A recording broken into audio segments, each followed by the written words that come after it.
Hello, everyone. Welcome back to Line Change, the NHL betting podcast from the Action Network. My name is Michael Leboff, and joining me for this episode, as usual, are Nick Martin and Tim Kalinowski. We only have a 7-game slate on Thursday night, so not as robust as we usually get on Thursday.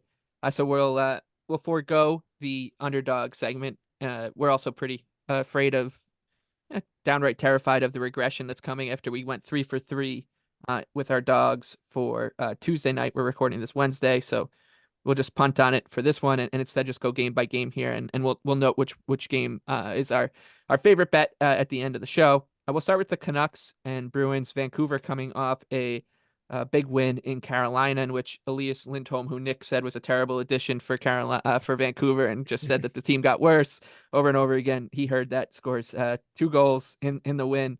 They now go to Boston. This team just continues to rack up wins. The Bruins fell to the Flames, one of our underdogs, in a game I think we had nailed right on. Like the Flames get a little bit of scoring upside with Kuzmenko. Not too sure how the Bruins would come out of the break, but Boston still is a -130 favorite, a total of 6. Tim, you and I are tempted by the Bruins here, but I want to hear the other side of it because Nick, you don't have anything here, but kind of mentioned that it would have been the Canucks if you had to pick. Yeah, I thought that the Canucks are kind of getting a little disrespected here, which I know like I've kind of been on the Canucks aren't like a runaway cup favorite train here, but this number to me just looked a little too much credit to Boston. I think really if you look at the underlying numbers the last while, they're really comparable. Um, and that's talking about a Canucks team that everyone's expecting regression from. I think these teams are both kind of in the same boat. Like people continue to wonder if they can get this kind of goaltending and this kind of finishing. I think the Canucks have had, if anything, more kind of impressive performances lately. Like I think you have to give them some credit for the Carolina game. Um, and obviously Boston just had a stinker versus the Flames. I don't think you want to weight that too much, but to me this just doesn't look like a fun like -130 bet at all. I think it's going to be like pretty coin flippy and pretty closely contested. I'll tell you this: if you're on the Bruins, it sounds like, but I mean, I'll be honest, I'm a little scared off from Nick saying that the Canucks are getting a little disrespected because honestly, I kind of agree. If you look at if you power rate these teams, I probably put Canucks over the Bruins, and this line is telling you that's not totally the case. But I actually am, Nick, going to put a lot of stock into the Bruins stinker against Calgary the other night. One of just the all-time biggest duds I've seen the Bruins play in a long time. And I'm kind of going to give them a mulligan in terms of the post All-Star break. And like, it was just real bad, not going to overreact to it. But I do think, in terms of turning it around, like we just didn't see the real Bruins the other night. And though that they haven't been perfect and they haven't really been playing to, their odds in terms of Stanley Cup and whatnot, I just think that I think it's a good spot for the Bruins. And talk about post All-Star break, Canucks, who had like half their team playing in the All-Star game, they get out of the break, go down to Carolina, and now up to Boston. Like, I don't think it's like the worst, like, oh my God, these guys are so tired. It's kind of a lot. They didn't really get a break. Yeah, I think that's fair. And I think on like kind of the post All-Star break note, and this will be even more relevant because we still have like some of these teams that are coming off like 10-day layoffs that are going to play on Saturday.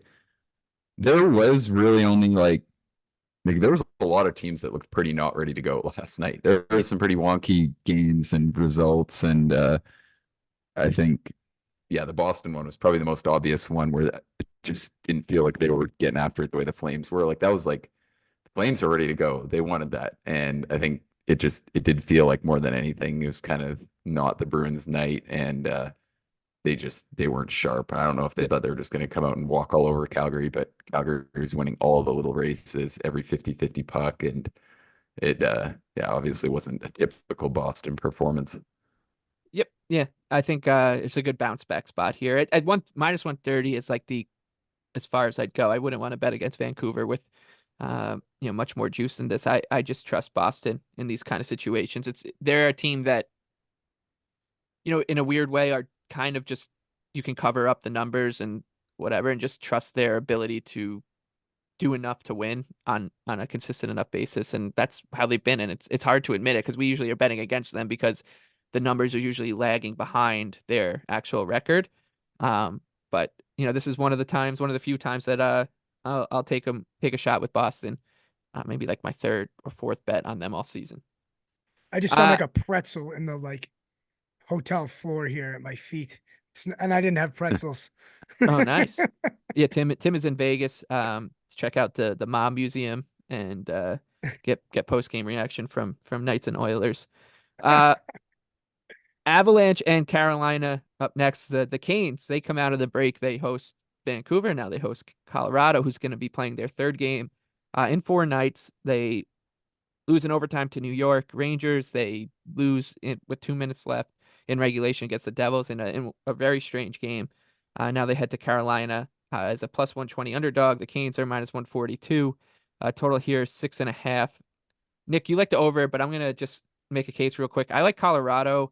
I think Carolina, we know, like, they're really solid. They're one of the cup favorites. They deserve to be up there. The numbers look good. But the thing that scares me here is that Colorado this is the type of game where Carolina can own 5-on-5 and they can crush the minutes without McKinnon and Rantanen and Makar on the ice and still lose this game, 4-3 because of the disparity between finishing. And I think that's enough, actually, in a situation where the goaltending could be a wash. And if it's not, it's likely going to be a better situation for Colorado. So I like the Avs here as an underdog at plus 120 or better. What do you got? Yeah, I actually like the Hurricanes here. If you look at the last 10 games, Carolina is 7th in expected goals for, so they're generating a ton. And I think that makes sense when you look at the offense. It's pretty deep. There's some big names playing really well. Aho's had a really good stretch. Natchez is finding his game. Like, I look at this unit and I can see why they're generating a lot of chances. And I think that can continue here. And like you said, they're going to have some huge matchups down the lineup. I don't even think these teams are in the same world, and like they're kind of just a complete opposite build right now. And that Colorado obviously has their top guys rolling at such a ridiculous level, but they don't have the depth Carolina has. I think down the lineup at home, Carolina should be able to get theirs offensively. Both goaltending situations are pretty questionable. So, same kind of spot as the Avs Devils. I think that it's just one where both teams, I like their chances of contributing to this projection. And I think something like 4-3 or 5-3 makes a lot of sense. So yeah, I do like the over here. Yeah, I totally think you're on the right track with the over. I was really tempted to bet Carolina, Leboff, for the first reason you said, in the 3 and 4 for Colorado. Here we are, another situation where the Avalanche are just playing their top guys so many minutes. Like, they go to overtime against the Rangers on Monday. And I know it's overtime, but you got McKinnon 25 minutes, like Makar 25 minutes. It's just, I don't know how you can sustain this, especially when you're running into, they ran into a desperate New Jersey team. Now they have a Carolina team that's, kind of surging and getting it right. Like, I just don't know if I would go to minus 142 on it, what I'm looking at right now. But I don't know if it dips below 140, maybe I will. I don't know if it will, but I'm really tempted on Carolina. And I'll talk about guys that had players playing in the All-Star game. I mean, those guys are all doing suicides, like, during their All-Star skills competition. So no days off for them. Yeah, and the one last comment I'll throw there too, it hasn't fully shined through yet. But if you remember at the start of January, we were talking about how Colorado had played the biggest cakewalk of offensive teams throughout December, and I thought that really boosted their defensive play and their underlying numbers. Mm-hmm. And in the last 10 games, Colorado, in terms of expected goals against per 60, they're 10th worst. And I think it's looked that bad because I think the problem is you don't have enough guys pulling, like, that are going to control play and keep the puck out. So to me, it feels like they kind of could be getting criticized a little more on that front. They found a way to win some of those games. They found a way to score their way out of trouble in some of those games. But I think it's looked like that. Like, when I look at through the games and the ones I remember, it does feel like they've kind of scored their way out of trouble, if not more than like people are even thinking. And Georgiev's kind of stabilized and been okay. And that almost like I think works in the favor of this is just like they're really not that good of a defensive team right now. So if Carolina can get theirs and kind of force the big guns for the Avs to get going, I like that. Okay, Nick, you declared the season over for the Washington Capitals on Tuesday night after a loss to Montreal. I don't think that that's a crazy thing to say at all.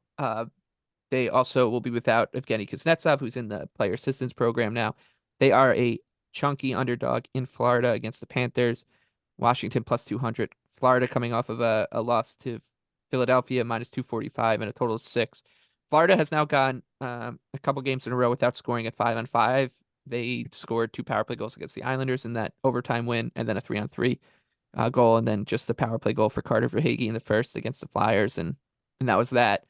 But I didn't really see much wrong with Florida, in especially in the first game back, and in that situation against a desperate Flyers team that had just lost 5 in a row, and it's just going to work their tails off. And Urson was good, so nothing to downgrade Florida.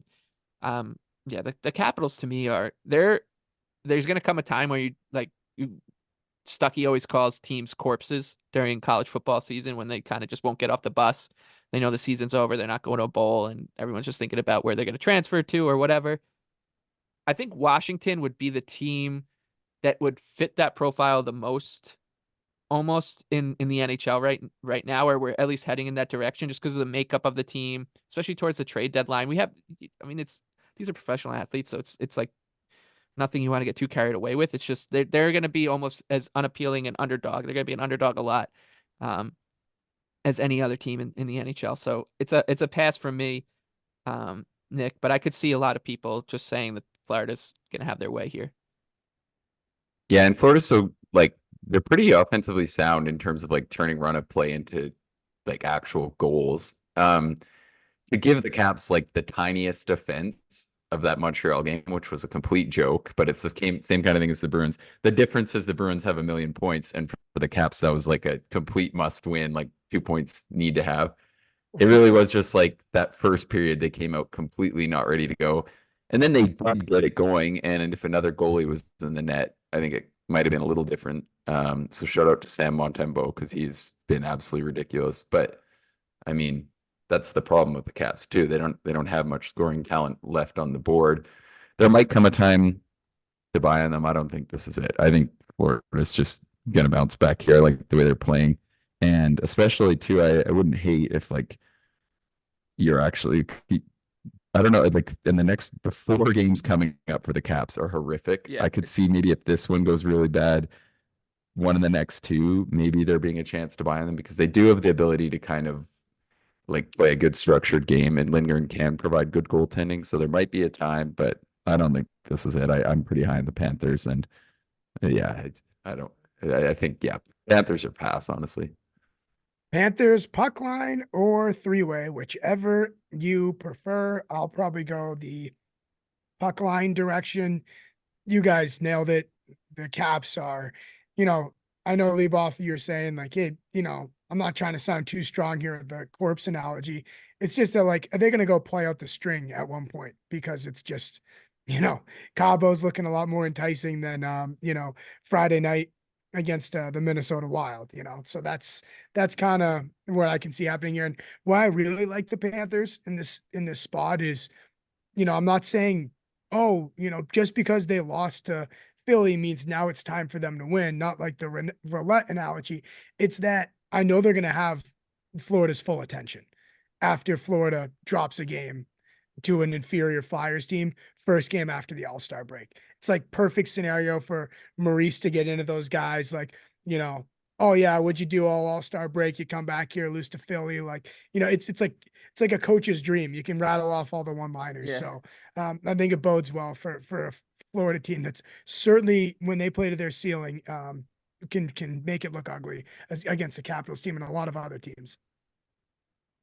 It's a funny way to look at it. With you think about like Montgomery, Bonus, Maurice. It's a shame that one of the Flyers or Panthers had to win that game because it would have been great if Tortorella got to do it, but Right. he already had enough rope with the 5-game losing streak. So Oh, Edmonton can do Yeah, it yeah. now. Oh yeah, Chris yeah. Knobloch can wake up from behind the bench now. Uh, all right, let's move on to the Jets and Flyers. This is an interesting, I think the most interesting uh price on the board of all of them. And I don't mean it from a betting perspective because I don't like it really from that from either side. But the Jets opened in the soft kind of opening market around -130. It's already up to -155 as we're recording around 4 p.m. Eastern on Wednesday.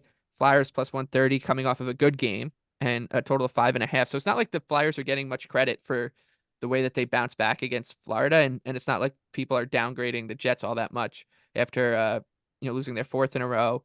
They'll be without Brendan Dillon, it looks like, as he's going to be suspended. A low total here. I think this one sets up as a decent bet on it to go past 60 minutes. Both of these teams are structured. They, I still believe that Ersson can provide good enough goaltending for Philadelphia, at least in like the immediate term. And, the Jets should be kind of just on song in because of what we just talked about. Like this is the time where a coach is going to sink into them and they're going to mind their P's and Q's. So I think this could be a bit of a rock fight, a chess match, and has all the makings of a game that could go past regulation, especially because Winnipeg's struggling to find the back of the net now, Tim. So yeah, I'll take the +350 on overtime and Jets and Flyers. I think that's a good way to go about it. When we were filling out our little rundown here, I was having a hard time with that game, giving any sort of pick, lean, and then you type that in. I'm like, that's the angle. That'll tickle my fancy for certainly wanting to watch this game. And then, if I'm watching it, yeah, I'll throw a little action on that overtime bet. It's the same reasons that we just said with coach's dream, like bonus definitely gets to do that. And I think it's kind of a lesson in that the books are telling us we're not going to overreact from one game. And if there's a game to not overreact to in the NHL season, it's the first game back from the All-Star break. So they're basically saying to everyone else, like, hey, this is why we're good at this, because we don't watch one game and change everything. Yeah. Well, I think the one thing here too is like, yeah, it's been one game, but like Philly had their slump came with some pretty legitimately bad play. They're getting caved in. So I think that hangs around and downgrades them a little bit. I like the Jets at open now. I would just say probably pass at -155. But I don't mind the tie at all. And it's interesting from the Winnipeg side of things. Like Mike kind of, he's kidding around about the Jets thing. Or sorry, the Lindholm thing, and with my point just being that it doesn't put them that over the top. But on a more serious note, I think the Jets, I actually don't know where this move is going to go. We talked about it, like they finally play Ehlers on the top line for 20 games. They win every damn game. The guy gets 1,000,000 points, and now they're playing him 15 minutes in a game that they trailed all night versus Pittsburgh. Like it doesn't make sense to me. I think we've seen this narrative over and over, and I think it's not like a coaches see more thing to me. Like I think this is a perfect example where like every Twitter person who looks at all this data was like, when Ehlers finally got a chance, everyone was like, okay, here we go. He's gonna cook. And then he gets out there, he's absolutely dominating. And then now he's back on the second line, he's off the power play, and it's kind of coincided with this offensive rut. I don't think that's the whole story, but I do think it's kind of an interesting note on the Jets. But with that said, yeah, they're still playing good enough that it just feels to me like the right time to buy versus Philly, or at least they'd kind of be my, preferred out of the two sides. It's basically, just to put a cap on it, like I kind of said it in the last show that when we talked about the Jets and that they have time to kind of figure it out, and they might be, using, the full clock, the Right. entire shot clock, figuring it out. Like, does he work here? Does Ehlers they could go right back to Ehlers on the power play. Who knows? So For sure. No, they yeah, have and I time. see that side of it. But it's like you're also in the middle of a huge race. What's the excuse for him not getting more minutes last night? Like I don't get it. It's the Central Division race, and I don't think any game will make the point about how much, because people always say like, you have to go through whoever in the playoffs. So why does it matter when you play a team? Like I think there's always that kind of like people who look at it. And I don't think any game will make the case how much like matchup matters in hockey more than Knights versus Oilers did last night. because you could just see both teams played really well, and the Oilers in particular, I thought played really well. But this is also why you don't want to run into a better team, because what the Oilers did would have crippled like the Kraken or whoever gets into the wild card. But it's not enough to get by Vegas, and you can only play so well, I think. And I think the Jets are in the same kind of boat here. Like if they don't pull it together, they are looking at Colorado in the opening series, and I think all the things that the Jets do really well are also why they're only ever going to be like whatever percentage to win a playoff series, because this is just a team that's really gets really good goaltending. They defend really well, but that is always going to make it like pretty marginal and come down to a couple bounces. So I think we're kind of seeing them level off after that stretch of just giving up absolutely no goals and winning a lot of close ones. It feels like now they're getting on the wrong side of a few of those. The Calgary Flames, they made us look good on Tuesday night in Boston. Andrei Kuzmenko made us look good. It took him, 3 or 4 minutes to do so. Jonathan Huberdeau made us look good with 3 points. Kadri, 3 points. They are now plus 120 in New Jersey, taking on the Devils at the Rock. New Jersey minus 142, a total here, 6.5. I really wanted to bet Calgary. I thought that this would be especially with New Jersey winning, and I think nobody wants to give up on the Devils, so I thought maybe that would build up their price a bit, but I don't think that this number is good enough for me to bet Calgary just yet. If it gets a little bigger, I'll be there. I just think that this team should put up a fight and just be a good underdog, I think, for at least for the time being. So yeah, kind of like I was talking about with Dallas on for this Wednesday slate. Like I'll probably wait till like the very last minute and see what kind of price I can get on Calgary against the Devils, because I just think the Devils have too many mistakes in them, especially with the goaltending looking how it looks, to lay this kind of price against a team that I think is going to be full value for their effort, Nick. Yeah, I agree. And like that was the ultimate like we're not dead yet performance from the Flames. And they do kind of have some positives going on around the roster. If you look at it, like we talked about Lindholm, no slight to him. He just wasn't playing like himself there. Like he was ready to get out. And then Kuzmenko looked great. And Huberdeau had like some people are calling it his best game as a Flame. So I think those are all obviously huge storylines that raise their floor a little bit. And then also, like, keep in mind, Shillington is a quietly big piece for the Flames, who like has pretty high upside. He's obviously gone through a lot, but they didn't have him all year. So I think when you look at it on like a pure roster perspective, they haven't like the floor hasn't actually fallen out. So I'm kind of with you, Mike, but again, yeah, I thought the Flames would be a bigger underdog here. And it'd be really interesting. I want to see like if that Huberdeau Kuzmenko pairing kind of keeps rolling here. I wouldn't hate tapping into that if you're getting some decent numbers, and the Devils, they always give up their share of goals. So yeah, I think there's a lot of fun to watch in this game, maybe a good prop game, but the prices look pretty fair to me. Yeah, is there a chance Hughes plays? I mean, It sounds like Saturday. I think the weekend they're Okay. targeting, yeah. Okay, it seems like it's getting, awfully close here. So I was that was the first thought I had when I looked at this matchup, is like, I'm saying to myself, don't overreact. But when he's in there, they showed like the graphic of the splits the other night of when he plays and doesn't play, and their goal differential, their shot differential. Like, I think once he's back, they're really gonna get going here. But it sounds like that's not gonna be against Calgary, and it's like, I think there was something there to get, as much as I said, don't overreact to one game. Could be something here with Calgary. I'm excited to see what happens, and maybe they're a short dog here, because our inclinations might be true. Yeah, well, I mean, you got to keep in mind too, like Markstrom, one of the top 5 best goalies in the league this year versus the Devils. So that's a pretty huge factor Monster that I think. edge. Yeah, no, and not to over like the Hughes thing. When he left, they were the top-ranked power play, right? They were up I'm there. pretty Yeah, sure they they were were up in there. first. They were like cracking at such a crazy rate for the first month and a now half. they're Yeah, then he got hurt the trended first all time. the way down. Yep. So yeah, no, I agree with you, Tim. I think he's one of those guys that really does mean that much. So it'll be interesting to see how much the numbers move when he does return. Game of the night on Long Island, Lightning against the Isles. Tampa right now is an even money underdog. Islanders -120, a total 6. Tampa in Manhattan on Wednesday night. Vasilevsky looks like he will be the starter on Wednesday, so the Islanders should get Jonas Johansson on Thursday against Ilya Sorokin.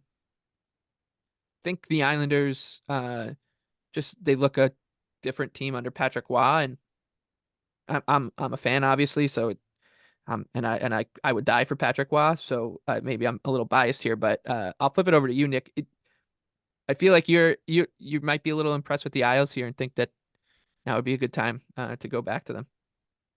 Yeah, I do think, we deserve to give the Isles credit under Wall. I think Mike had both kind of agreed like they were pretty unlucky to be 1-2-1, and they were kind of due for some better luck. And they won a close one on Monday that they deserved, and it was a good game. I'm willing to buy into them. I think they're gonna make this like this is just one of those spots you will get a back-to-back for Tampa with Jonas Johansson and net.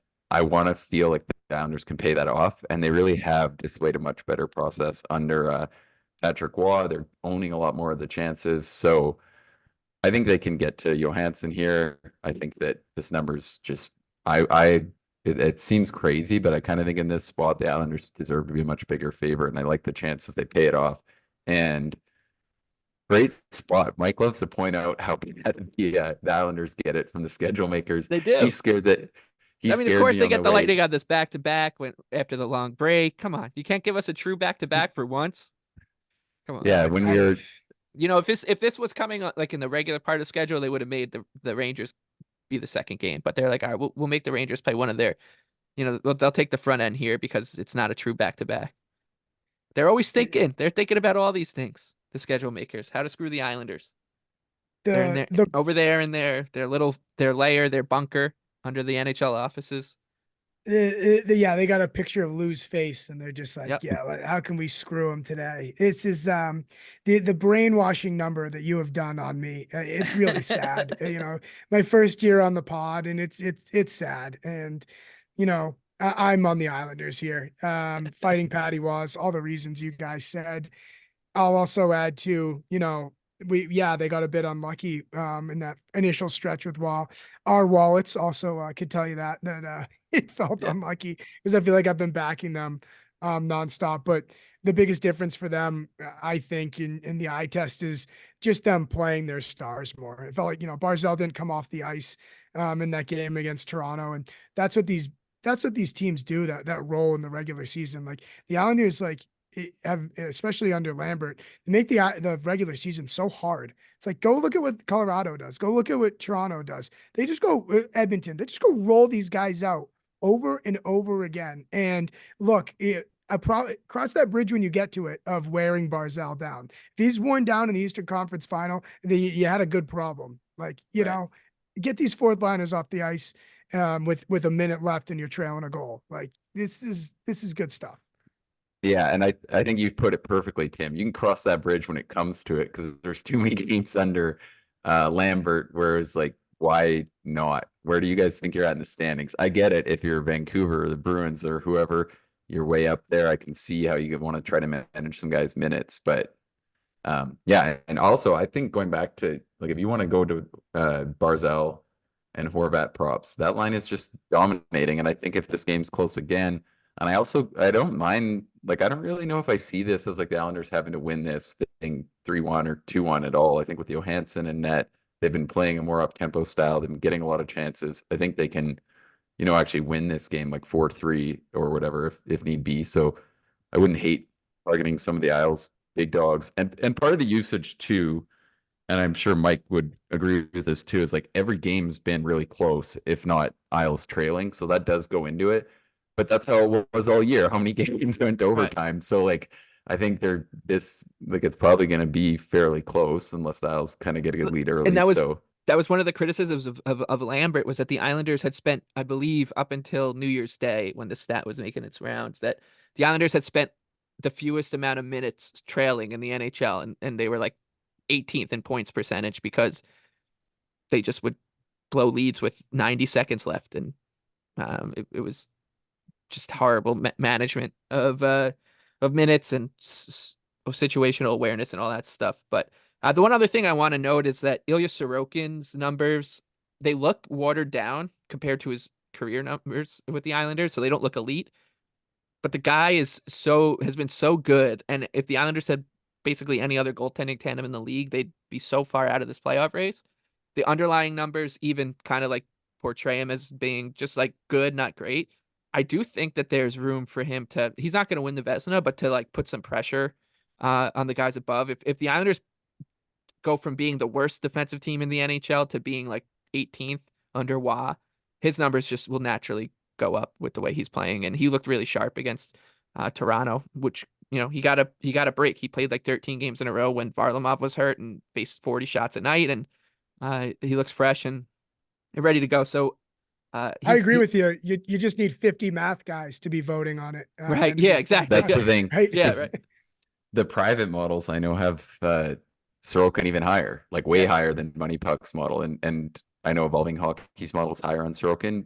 I don't know if they exactly how their system tracks pre-shot movement, but like the other private models I know are way higher on Sorokin, because I think the thing is they track a lot more of like why Lambert was so bad and why the team was just, and like the final comment too about the playing with the lead thing. Like I think if you're just going to roll all four lines every time you have a 1-goal lead, of course you're going to blow them a little more often because you're not putting your best players on the ice and you're not going for the kill, or like I think a lot of the teams just play them a lot in any close game. So oof. He didn't Shout do out to Lane. Yeah, he didn't do a great job. But yeah, he led us to Patrick Waugh, and I'm having so much fun. It's still so weird to see him as like with an Islander logo on his pullover or whatever. All right, let's finish up with the Knights and Coyotes. You could argue a letdown spot for Vegas after ending Edmonton's 16-game winning streak in Vegas on Tuesday night, and the Super Bowl's in town, so it was kind of like a show out crowd and all these media people there. Hockey is the only professional sport where like when the NHL gets coverage on other networks, like it becomes a big deal. They treat it as if it's like, I would darts. Like I would get excited if darts was on Sports Center, but we still treat hockey like it's that. Frisbee. Yeah, it's crazy. It's crazy to me. But yeah, so that was a big night for them. Now they go to Mullet Arena to face the Coyotes, who are coming off of the break. They haven't played yet, so you'd say that the Knights have an advantage here. And they're minus 148, Coyotes plus 124, total of 5.5.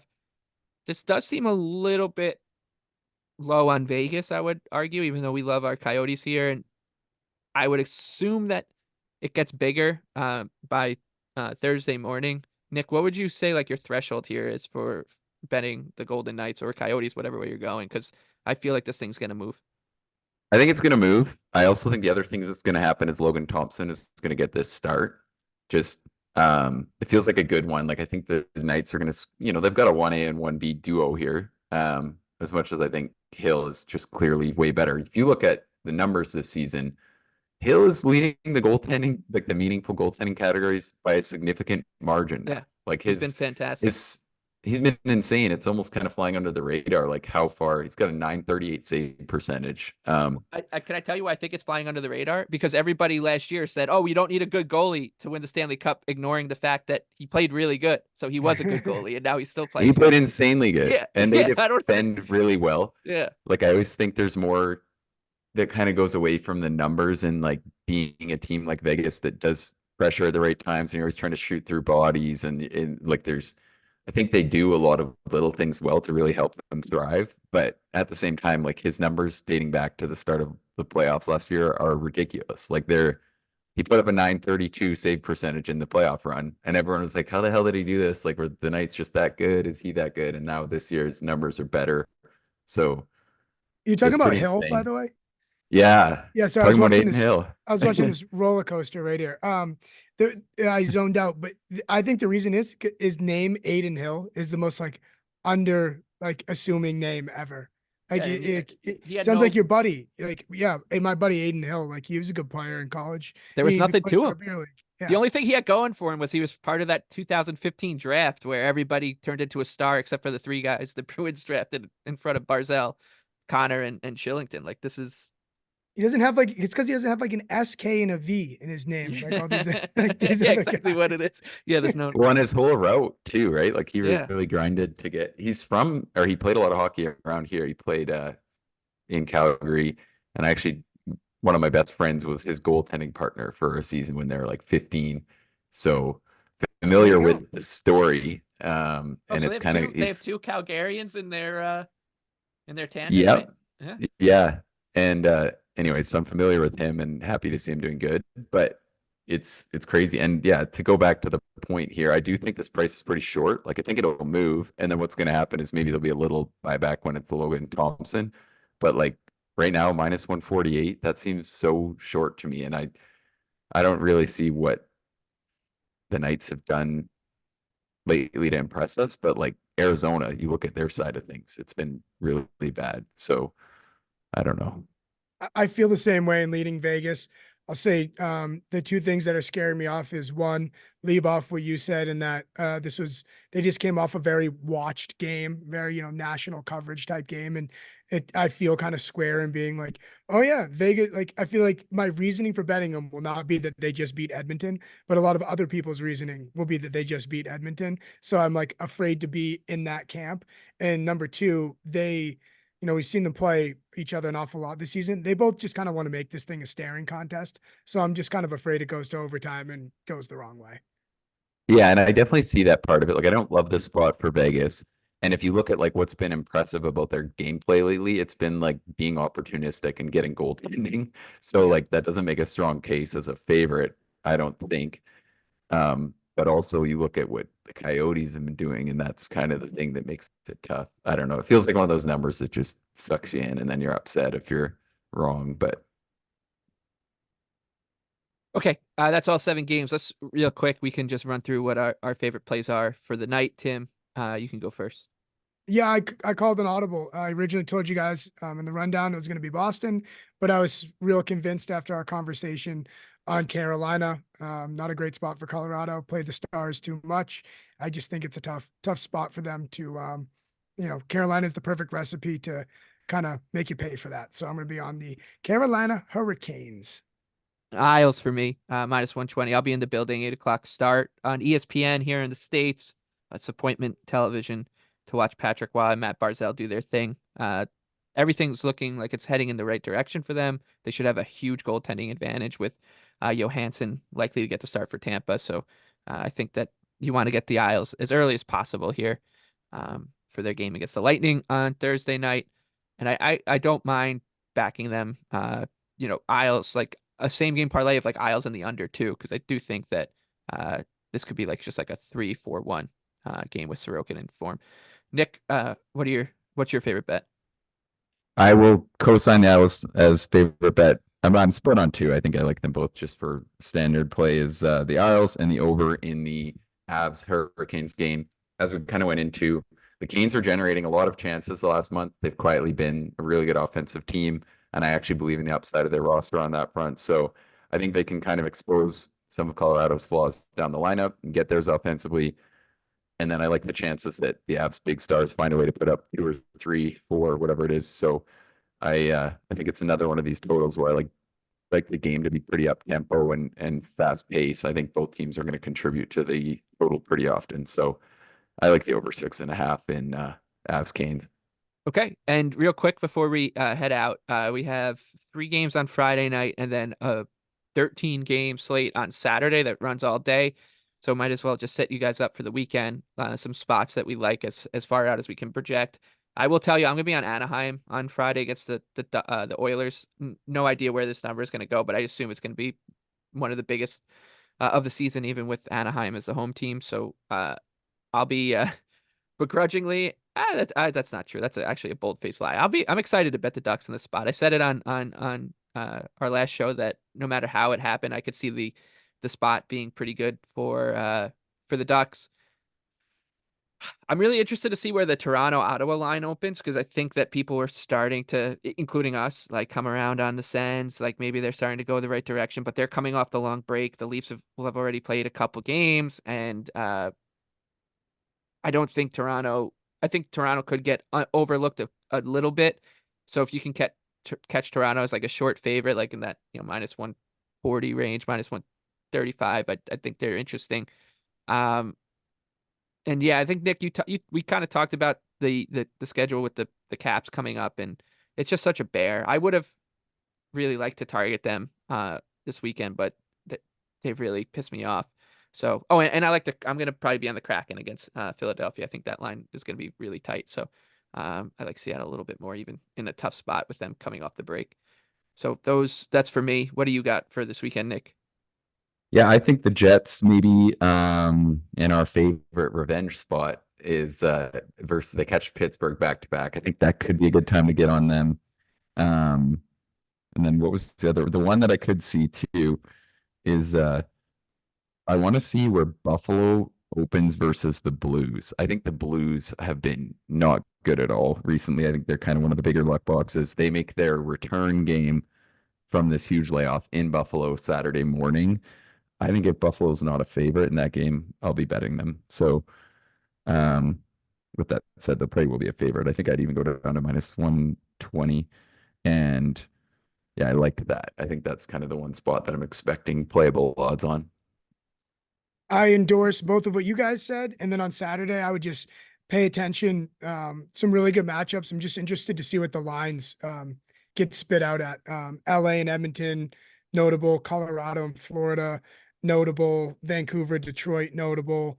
And as well as Leboff, you said it with Toronto and Ottawa, but Tampa Bay and goes to Columbus on Saturday, and Columbus will have not played, and that'll be Tampa's third game. So Yep. that'll be the fresh but maybe tired road trip spot versus a team that hasn't played. So depending on what your stance is on those two things, that'll be a decision to make.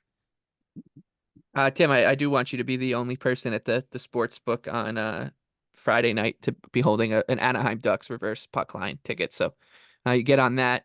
I will send you a picture. Yeah, please do. And that'll do it for us this week. We'll be back again for Tuesday, Wednesday, Thursday next week as we head down the stretch towards the trade deadline. And hopefully we all are a little bit richer by the next time we talk. So for Nick and Tim, I'm Michael. Thank you for listening.